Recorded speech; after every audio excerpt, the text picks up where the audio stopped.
Are you playing the game with money that's going to make you a lot of money? Because if you're working, 80, 90, 100 hours a week in the wrong game, you're not making any money. You make $52,000 a year working an 80-hour week. You're a hard worker, you're smart, but it's just not getting you there. You got to be playing a different game. Now, the weird thing about, so this is one example, right? It's a common example. People are playing the game for money. But there's all kinds, there's people that make all kinds of stuff into their game, like what they're into, right?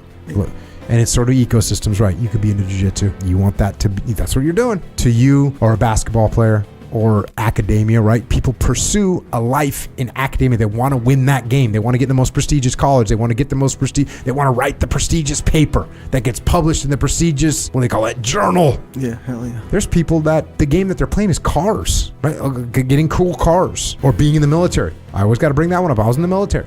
I was playing that game. I was in that game. You're trying to get the right job, work in the right place. I want to be a SEAL. People are into chess. People are into women. Like, you name it. And there's someone that's going to make that a huge part of the game that they're playing. Here's what's kind of good about some of those games is that they're defined, right? So you want to be a jiu-jitsu champion? Okay, here's what you do. You train, you compete. If you want to get to the pinnacle, you learn these moves, you cut weight, you get to this championship, you win. There's defined what you do. Academia, right? Yeah. Same thing.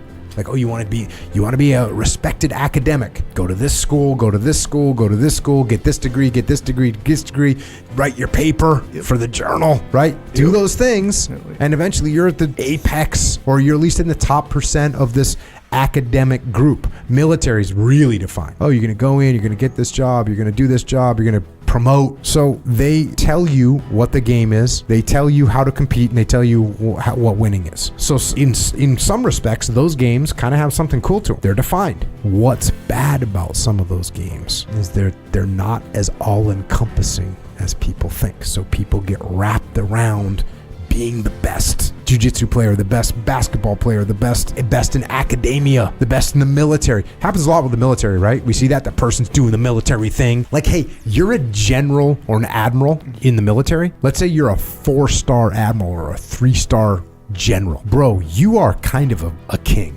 You have a chauffeur, you have vehicles driving you around.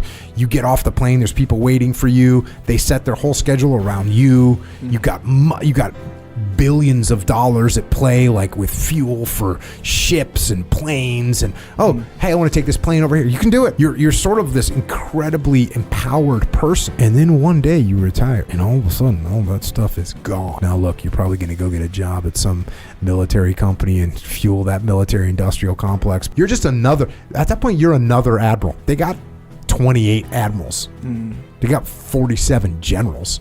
So all of a sudden, you're just a person again. Or you're in the SEAL teams, or you're in Force Recon, or you're in MARSOC, or you're a Green Beret. And that's, hey man, you walk in, you're an Army dude, you're a Green Beret, and you walk into a conventional Army battalion, all of a sudden, people are giving you respect. Once you get out, whatever.